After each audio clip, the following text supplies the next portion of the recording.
Assalamualaikum warahmatullahi wabarakatuh. Salam sejahtera dan selamat malam. Kita jumpa di Garasi TV. Malam ni kami akan mula lebih awal kerana kita sedang menyusun penjadualan baru untuk bermula 8.30 setiap hari masa PKP ni.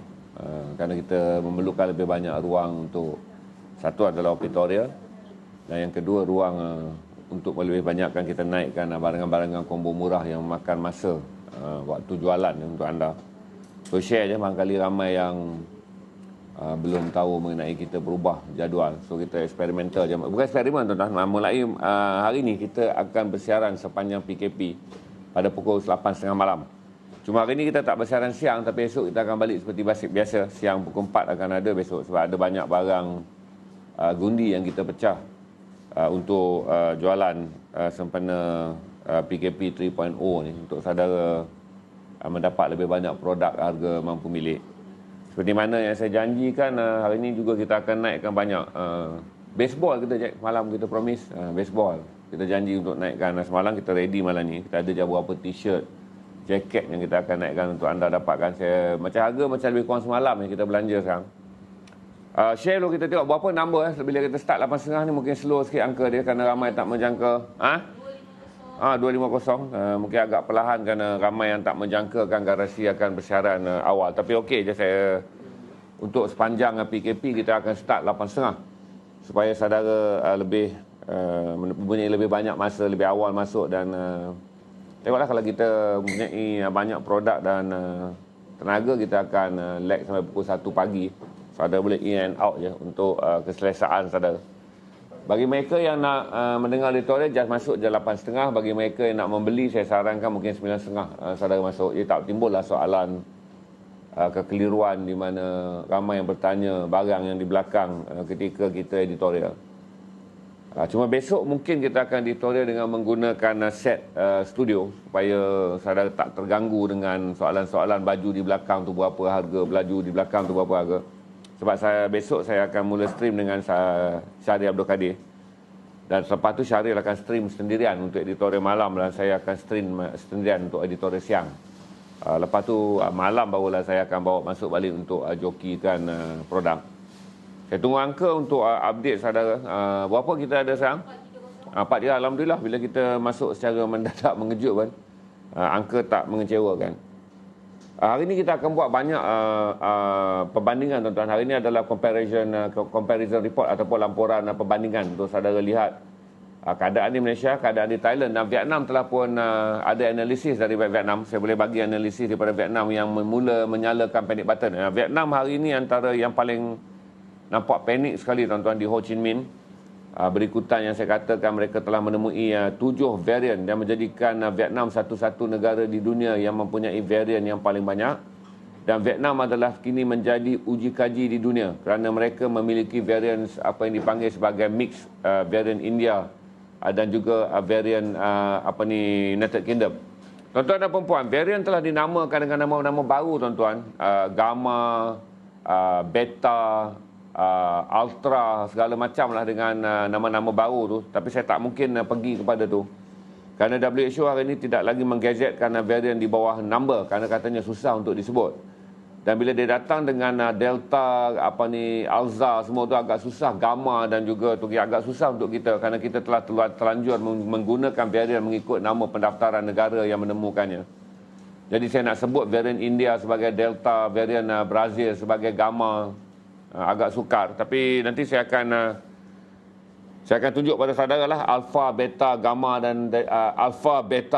dan delta ni kerana untuk menjaga hati setengah negara yang merasakan imej negara mereka sedikit tercemar kerana penggunaan nama-nama negara ini seperti meletakkan kesalahan kepada negara yang mencetuskan varian ni.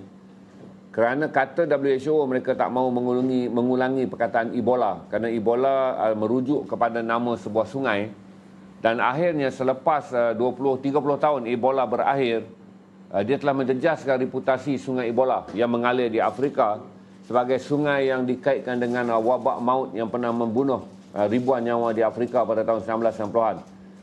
Tapi saya ingat kita bersangka baik je bahawa masa sekarang ni kita menggunakan varian mengikut nama pendaftaran negara bagi memudahkan kita mengingatkannya tanpa sebarang prejudis untuk mengatakan bila kita sebut varian India, kita menghina India sebagai tempat mencetuskan varian +4 ni.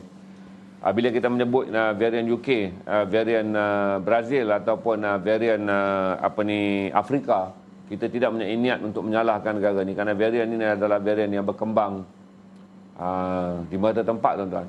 Macam kita pun Malaysia pun ada varian 1524. Kalau varian 1524 dikenal pasti lebih meluas lepas ini, maka orang akan menggazetnya sebagai varian Malaysia kerana itu adalah varian made in Malaysia. Malaysia hari ini mencatatkan 7,105 kes. Naik sedikit je lah daripada mula-mula 6,800, kemudian 6,400, kemudian hari ini balik ke 7,105. Tapi kita masih jauh daripada angka tertinggi 9,800 lebih. Dan kita masih lagi berada dalam persimpangan sama ada akan ada hari kita akan mencecah angka 5 angka yang paling ditakuti ataupun tidak. Kerana hari ini PKP yang pertama baru je PKP 3.0 baru saja bermula hari ini. Dan nampaknya sangat berkesan dari segi mata kasar lah. Secara mata kasar nampak jalan raya semua sunyi. Keadaan semua sunyi, berbeza dengan semalam ketika saya menggunakan Grab untuk berpusing dan melihat Kuala Lumpur sambil dalam perjalanan memenuhi jadual perubatan saya di SUKM. Jadi saya nampak keadaan masih lagi macam tak ada apa-apa. Tapi okeylah sebab semalam belum lagi berkuat kuasa. Tengah malam tadi je baru berkuat kuasa. Saya ingin mengingatkan saudara juga bahawa hari ini adalah rekod juga kes sembuh yang tertinggi. Iaitu kalau berbanding kita ada 7,105 kes baru, kes sembuh juga adalah tinggi 6,083. Tapi kes aktif masih kekal 80,474, menjadikan ramai orang masih lagi diisolasikan sama ada di pusat kuarantin yang disediakan oleh kerajaan dan ramai juga yang diisolasikan di rumah. Cuma tak pernah dinyatakan peratusan sebab data ni tak tunjuk pada kita berapa jumlah yang menjalankan isolasi kendiri dan berapa jumlah kes positif yang berada di bawah pusat isolasi yang disediakan oleh Kementerian Kesihatan. Mereka yang berada di ICU adalah 872 orang, kematian masih tinggi 71, berarti kita telah merekodkan angka kematian tinggi sejak kebelakangan ni, tuan-tuan. Begini, tuan-tuan, kalau kita lihat mereka yang menggunakan bantuan pernafasan.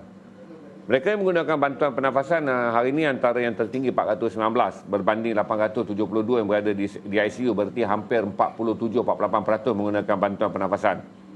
Kalau kita ambil purata pula daripada mereka yang menggunakan bantuan pernafasan, iaitu 416 dengan angka kematian 71. Berarti kira-kira 20% kematian setiap hari. Ini telah pun saya sebut daripada semalam dengan waktu saya berbual WhatsApp dengan seorang rakan media. Dengan mengatakan bahawa kita kekurangan maklumat, iaitu memberi tahu kepada masyarakat bahawa 20% kematian setiap hari berlaku daripada jumlah total yang mereka yang berada di ICU. So hari ini kalau ambil jumlah yang berada di ICU ataupun kita ambil jumlah semalam untuk membuat kalkulasi peratusan, berarti kita mencapai hampir 20% angka kematian daripada mereka yang berada di ICU. Sebab itu saya bagi tahu kepada saudara, selain daripada kita gairah melihat berapa jumlah jangkitan. Kerana jumlah jangkitan satu, ya tinggi. Tapi akhirnya jangkitan tahap 1 juga memberi result yang baik dari segi angka pulih. Kerana kita tengok hari ini angka pulih adalah 6,083 orang. Berarti angka hampir orang kata 1,000 lebih saja yang tinggi antara yang baru dikesan dengan yang telah pun disahkan pulih. Di ICU ada 872 orang. Total kematian kini telah mencapai 2,867. Itu saya rasa saudara dah dapat mengenai data tempatan. Dan saya beritahu pada saudara juga bahawa bahawa Pertubuhan Kesihatan Sedunia telah mula memohon sebuah, dia pohon semua termasuk media lah, tuan-tuan, untuk menggunakan nama varian mengikut coding yang mereka keluarkan. Tidak lagi menggunakan varian bersifat angka yang sangat susah untuk dirujuk. Varian yang bersifat negara akan menyebabkan timbul stigma. Manakala mereka meminta kita menggunakan varian UK sebagai varian Alpha, varian Afrika Selatan sebagai varian Beta, varian Brazil sebagai varian Gamma dan varian India sebagai varian Delta. Saya kata koding-koding ketenteraan yang digunakan dalam semboyan ketenteraan ni agak sukar dan terlewat tentang lepas 16 bulan, 17 bulan dah penyakit COVID-19 melanda dunia, wabak ni. Kita baru nak bertukar, jadi saya kata kita guna saja dengan niat yang baik untuk menganggap bahawa koding ini adalah koding rujukan dan tidak meninggalkan implikasi dengan niat untuk meninggalkan semula trauma tragedi Ebola. Kerana Ebola ketika melanda dunia pada tahun 1990-an dia disebut Ebola kerana penyakitnya itu menyusur kawasan pertempatan mereka yang tinggal di sepanjang sungai Ebola di Afrika. Hingga hari ini mereka mengatakan impaknya Ebola akan dirujuk, sungainya akan dirujuk dan timbul trauma. Bila orang tengok sungai, oh inilah penyakitnya. Saya tak fikir kata dalam keadaan sekarang ni akan ada kesan dia gitu. Sebab sungai Ebola tu dia kekal lah dekat situ. Tapi saya tak fikir kata selepas ni orang pergi India, orang akan ingat India sebagai Delta. Kerana disitulah penyakitnya COVID-19 wabak plus 4 bermula. Dan lagi satu saya boleh bagi tahu kat saudara, kata oleh kerana Malaysia akan mula menggunakan Sinovac, maka hari ini kita lihat Sinovac yang digunakan oleh sebuah negara yang saya rasa dia tak dapat membida harga ataupun dia tak dapat membida rebutan tinggi waktu Pfizer dan juga AstraZeneca dipasarkan, iaitu Uruguay. Uruguay adalah negara yang sepenuhnya menggunakan Sinovac, sama seperti Indonesia. Tapi Indonesia belum lagi mengeluarkan laporan penggunaannya secara detail. Tetapi Uruguay telah mengeluarkan laporan penggunaan Sinovac secara detail dan disahkan dalam penggunaan dalam kadar yang banyak. Yang lepas ni saya akan bagi tahu dalam kadar yang banyak, anda dah tengok slide dekat Mahfuz tu, bahawa Uruguay telah berjaya berjaya membuktikan keberkesanan Sinovac adalah 97%. Berarti Sinovac menyertai kumpulan vaksin yang dikeluarkan oleh negara barat, termasuk Pfizer yang mencapai 98%, kemudian AstraZeneca yang mencapai 88%, tapi kemudiannya dinaikkan lagi kepada 94%. Dan hari ini Sinovac yang sebelum ni disindirkan sebagai yang akan digunakan di Malaysia juga bagi pakej bulan Jun, yang selalu disindirkan sebagai yang saya kata kawan-kawan saya kata sebagai vaksin ayam tu, telah membuktikan kajian kerana dia digunakan di sebuah negara miskin yang terlewat membida ataupun tidak mempunyai tunai ketika bidaan awal untuk Pfizer dan AstraZeneca dikemukakan. Jadi negara miskin iaitu Uruguay telah membida dan menggunakan vaksin Sinovac. Kadar Sinovac di Uruguay ni yang menerima lengkap dari vaksin ni 97% menunjukkan kebersanan setelah 14 hari mereka menerima suntikan lengkap Sinovac. Ini adalah data daripada Uruguay, iaitu negara yang menggunakan Sinovac. Besok saya akan tengok lebih detail sebab hari ini adalah flash je. Besok malam ni saya akan masuk dan tengok dengan lebih detail laporan-laporan yang digunakan oleh Reuters mengenai Sinovac. Sebab hari ini yang dipetik oleh Malaysia Insight, saya guna coding yang dipetik oleh Malaysia Insight. Dan saya bagi tahu juga seperti mana Thailand yang menggunakan lapangan terbang Suvarnabhumi, nak sebut punya payah, sebagai pusat suntikan vaksin. Bermula apabila Thailand dilanda wabak dengan angka mendadak tinggi. Thailand masih tinggi tuan-tuan. Semalam saja Thailand 5,000 lebih kes balik. Thailand mendapat balik angka jangkitan yang tinggi dengan 5,000 lebih kes. Tapi kes kematian agak rendah dengan 19 je. So itu keadaan Thailand semalam. Tapi Thailand negara yang pertama mempelopori idea bagaimana aset negara yang besar tetapi tidak berfungsi kerana wabak COVID-19 ditukar sebagai aset rawatan. Thailand menggunakan lapangan terbang Sukarno, saya nak sebut juga lah Suvarnabhumi sebagai pusat suntikan vaksin kerana lapangan terbang tersebut kehilangan 90% operasi. Kerana itulah lapangan terbang utama yang membawa pelancong masuk ke Thailand. Dan apabila berlaku saja wabak coronavirus, berarti Thailand menggunakan lapangan terbang hebat yang terbesar, antara 5 terbesar di Asia sebagai pusat suntikan vaksin. Ini telah memberi idea kepada England. England telah memilih stadium rugby yang terkenal iaitu Twickenham. Stadium Twickenham ni, siapa yang berada di London tahu ini adalah stadium yang sangat sentimental. Setiap kali kalau siapa yang rajin melihat rugby Five Nation ataupun Six Nation, inilah stadium yang akan dijadikan stadium permainan terbesar dalam kejohanan rugby Five Nation dan juga Six Nation. Jadi England menggunakan stadium ini bagi membolehkan mereka membuat 15,000 suntikan setiap hari. Thailand menggunakan stadium ini. Ini saya update dulu kepada saudara mengenai bagaimana langkah-langkah besar yang diambil oleh negara barat, sebahagiannya idea daripada negara timur. Jadi tak heranlah kepada yang kadang-kadang kita mengambil idea daripada negara barat. Jadi barat menyedari bahawa bagaimana bijaknya Thailand menggunakan aset yang tepu, iaitu lapangan terbang Suvarnabhumi ni, yang ditukar menjadi pusat suntikan vaksin bagi membolehkan satu queue-nya tak panjang, lapangan terbang pula tu. Banyak suntikan dapat dilakukan. Bangkok tertumpu hanya di Suvarnabhumi. Maka England juga menggunakan stadium rugby mereka yang popular, iaitu Twickenham ni. Saya tak tahu bunyi mungkin Twickenham je. Dia akan ada silent EN, saya tak pasti. Kita tak biasa dengan British ni tuan-tuan. Yang kita tahu Anfield je. Stadium yang melahirkan pasukan hebat tu. Di Twickenham, bagi membolehkan 15,000 suntikan dilakukan sehari. Apa yang saya nak tunjukkan pada saudara, perbezaan dia adalah negara-negara besar mula menggunakan teori lebih besar pusat tersebut, lebih mudah untuk orang hadir dan lebih ramai pasukan vaksinator ni menjalankan suntikan. Dia berbeza dengan Malaysia tuan-tuan, kerana Malaysia kita terpaksa membawa vaksin lebih dekat kepada orang. Iaitu sebab itulah Malaysia menyediakan 1,000 PSV, pusat suntikan vaksin ni. Dan YB Khairi mengumumkan juga hinggalah kita akan menggunakan truk perubatan untuk pergi sampailah sedekat mungkin bagi bolehkan orang Malaysia menjalankan vaksinisasi. Saya fikir ini adalah perang saraf, ini adalah usaha yang terakhir dilakukan oleh kerajaan untuk melihat setara mana keberkesanan apabila kerajaan membelanjakan begitu banyak wang untuk memanjakan rakyat, di mana pusat vaksin selain daripada PSV tu, pusat suntikan vaksin dibuka di klinik-klinik, di hospital-hospital swasta. Kerana kita banyak orang bertanya tentang kenapa tak buka dekat Dewan Masyarakat. Ini kata Tan Sri Rafidah Aziz, Menteri. Tapi saya nak beritahu pada Tan Sri Rafidah, kosnya akan menjadi tinggi.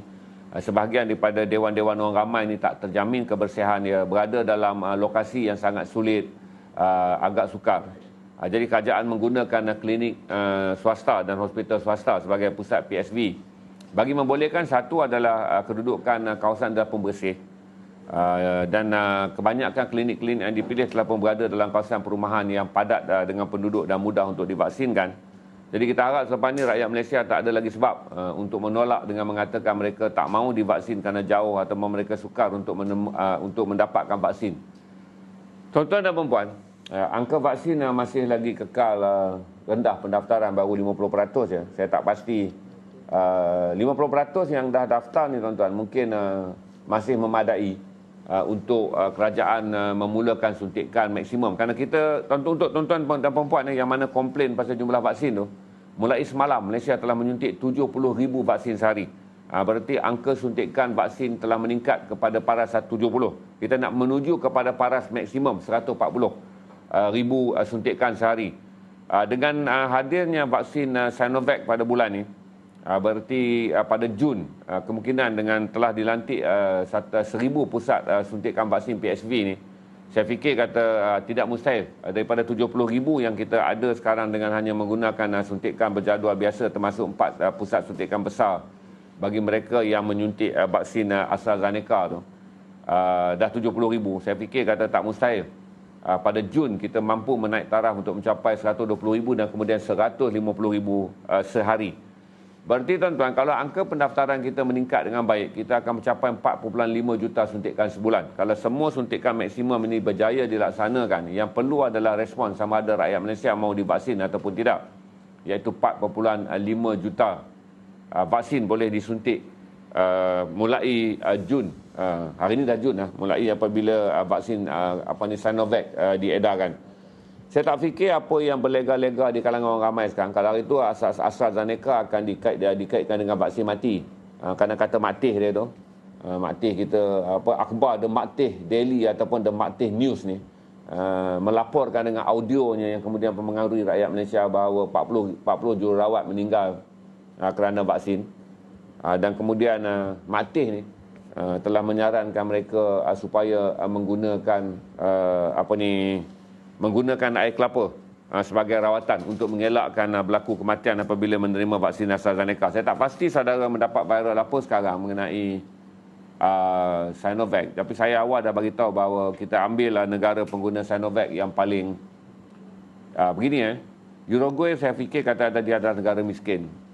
Kedua adalah diabaikan oleh negara maju. Kerana saya bagi tahu pada saudara waktu COVID-19 melanda, Uruguay, Brazil, Chile, Argentina antara negara yang terbiar. Yang tidak diberi bantuan, satu adalah kerana mereka tidak mempunyai nilai tunai yang cukup. Dan yang kedua, mereka bukanlah sekutu rapat kepada Barat.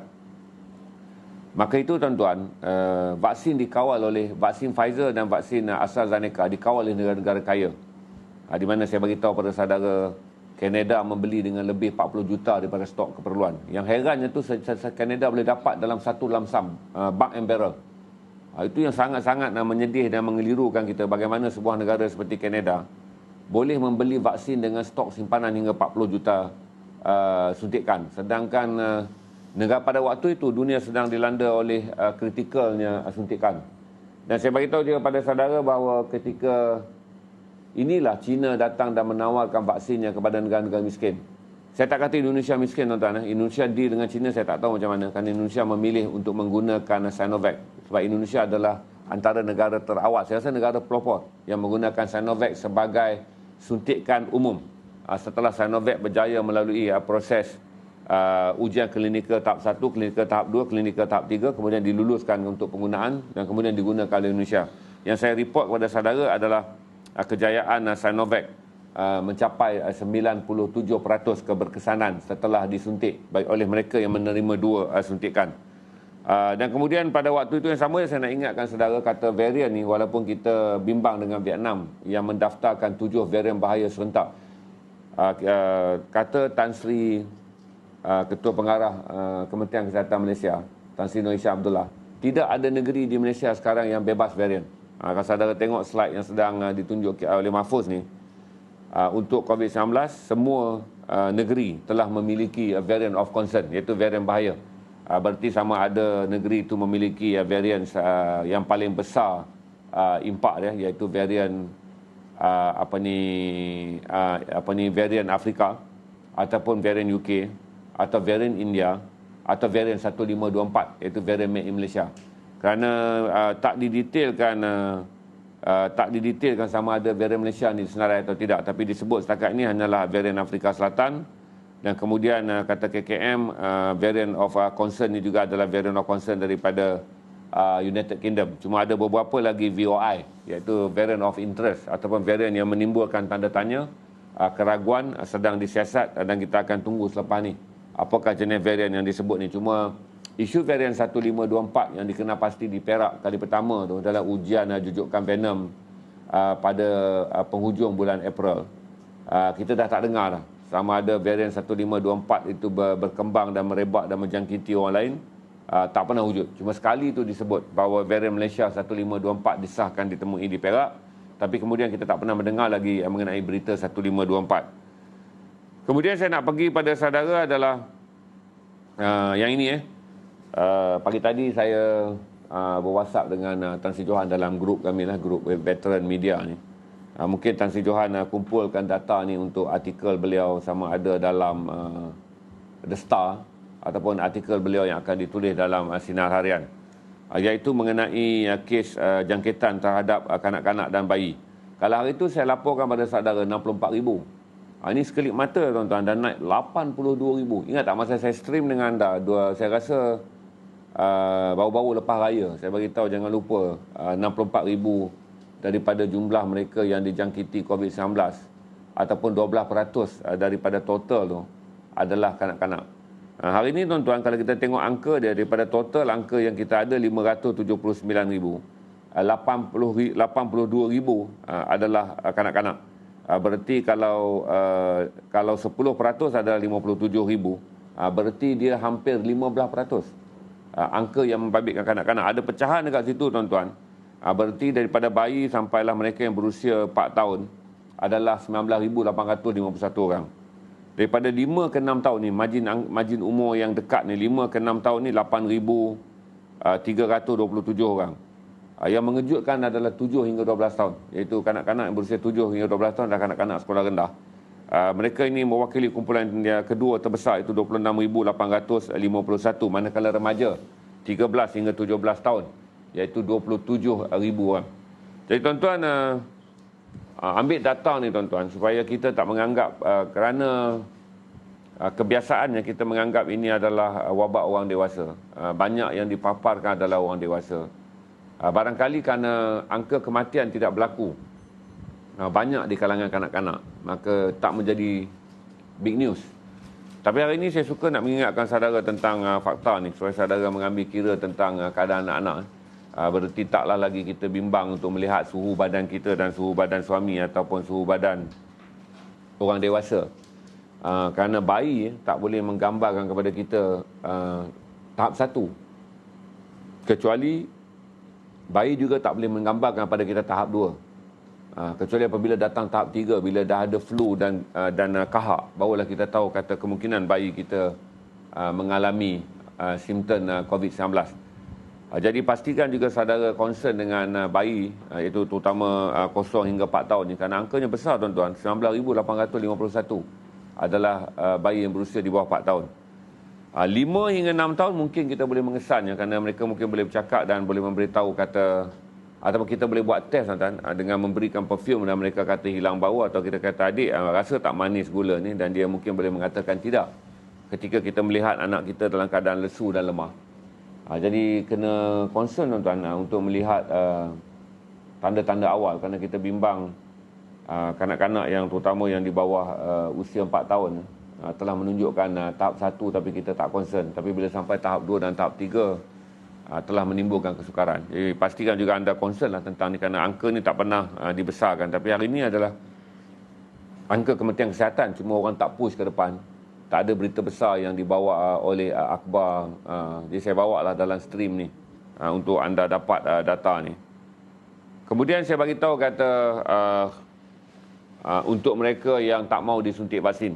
Saya dah beritahu pada saudara bahawa Green Lane yang pertama telah diwujudkan di negara Kesatuan Eropah. Green Lane yang pertama, di mana hanya mereka yang divaksin sahaja boleh merentas negara di kalangan 27 buah negara Eropah.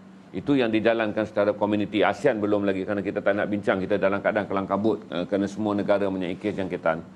Tapi Eropah yang telah menanganinya telah membuat perjanjian bahawa kesemua perjalanan rentas negara di kalangan 27 buah negara Kesatuan Eropah boleh dilakukan, tetapi oleh mereka yang hanya memiliki sertifikat, iaitu ataupun dipanggil sijil pemvaksinan, dah lengkap 2 vaksin.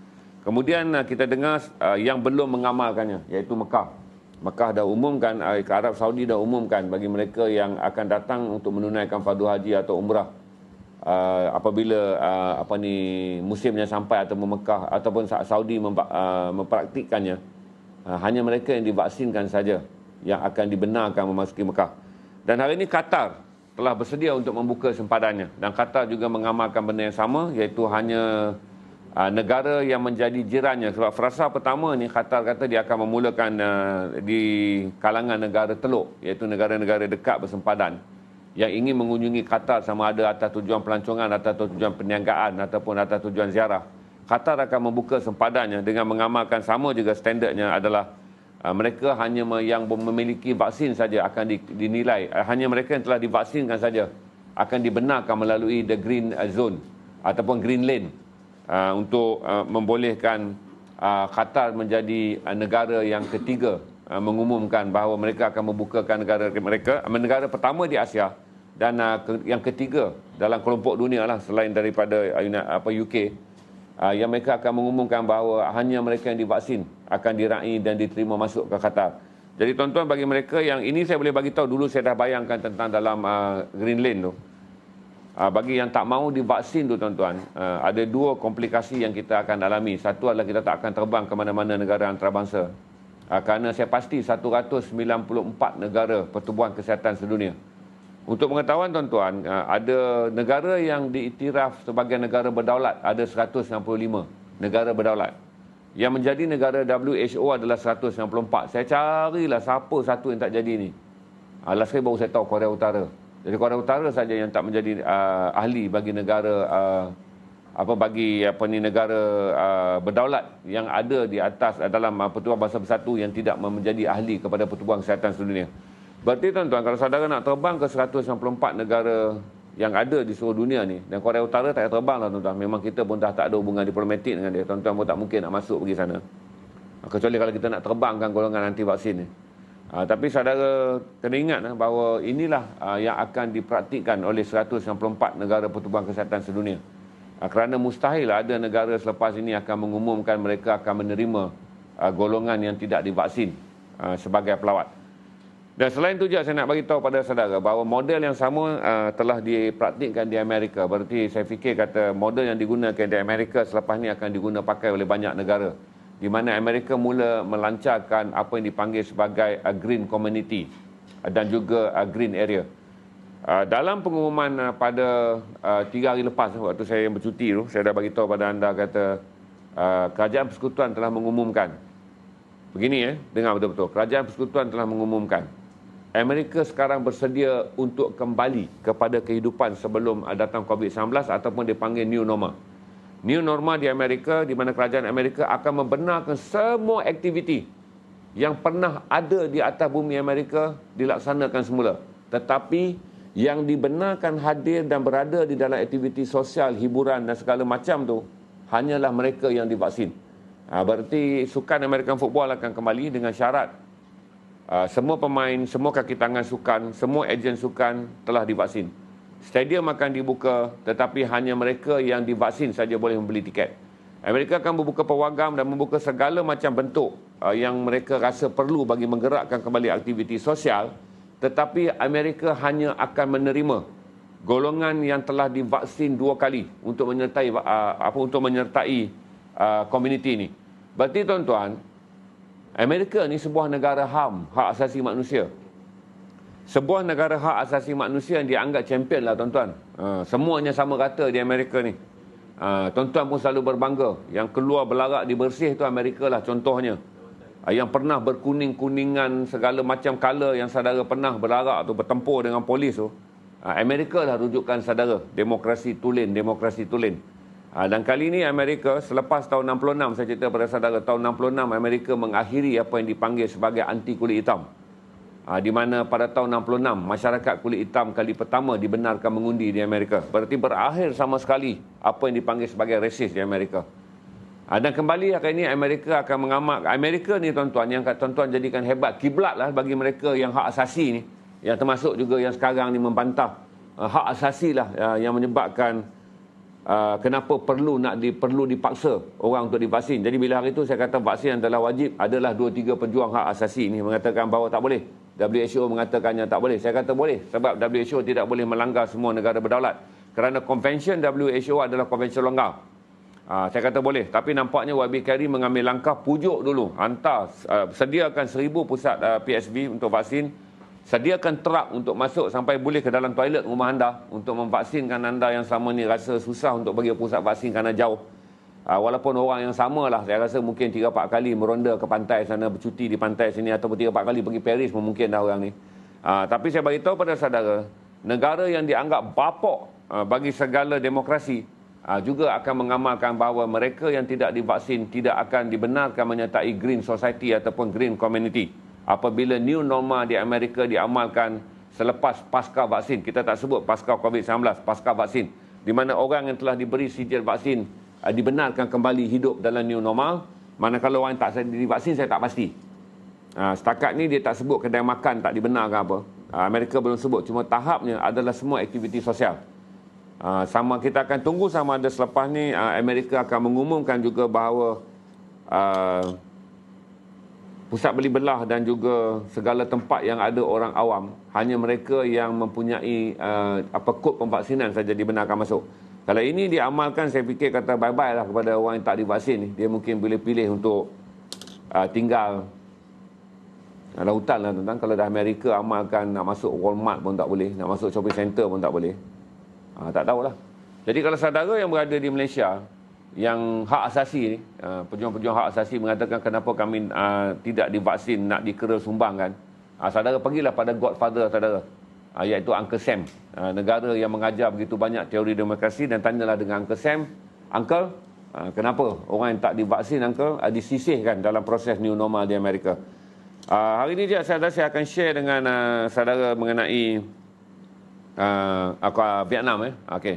Ini berita yang paling besar. Ho Chi Minh bersedia hadapi keadaan terburuk COVID-19. Bagi saya beritahu pada saudara, pada sebelum April 2020, Malaysia tersenarai waktu tu. Malaysia tersenarai 6 negara contoh ataupun 6 negara yang dianggap paling selamat di dunia ketika COVID-19 melanda dunia ni. Malaysia bersama dengan Jepun, Korea Selatan dan juga Vietnam antara negara yang disenaraikan sebagai negara contoh.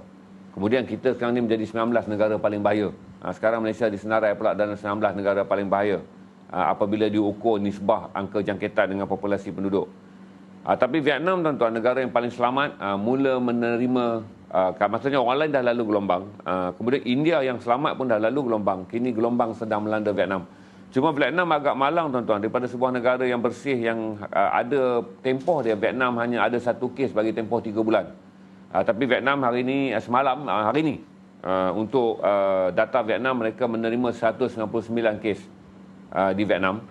Tapi Vietnam menjangkakan mereka akan menerima 5,000 kes. Jadi kalau saudara tengok ni data ni, Vietnam telah bersedia dengan menambahkan jumlah bilik rawatan hingga ke 1,900 katil kerana kemungkinan mereka akan ada 5,000 kes dan termasuk 200 ward ICU.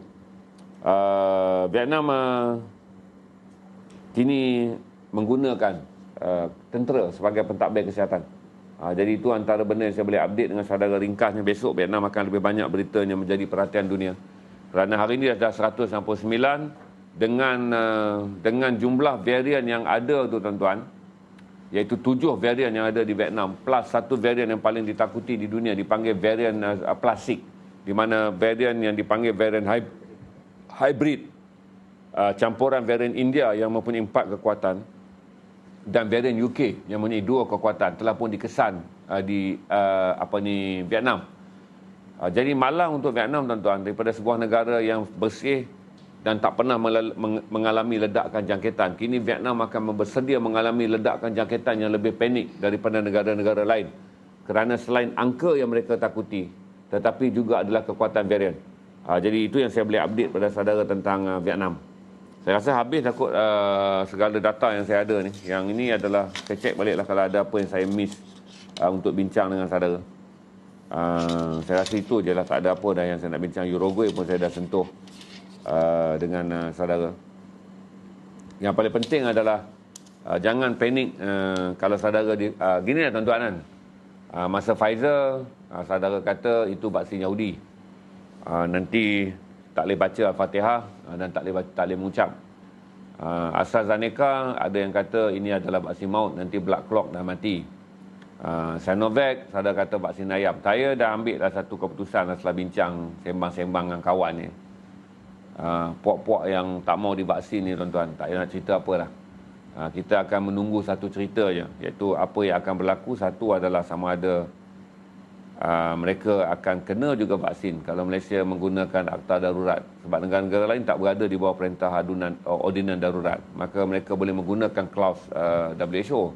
Tapi kita masih ada merit kerana kita ada akta darurat. Maka sekiranya kerajaan nak mengisytiharkan bahawa dengan terjejasnya ekonomi, dengan keadaan Malaysia sekarang ni, kerajaan tak mampu lagi nak pump 80 bilion bagi satu pakej rangsangan, umum lagi 40 bilion pakej rangsangan, maka kerajaan akan menggunakan akta darurat dengan memberi penjelasan bahawa selagi COVID-19 tak dapat dilandaikan di negara ini, maka negara ini boleh menjadi muflis kerana wabaknya.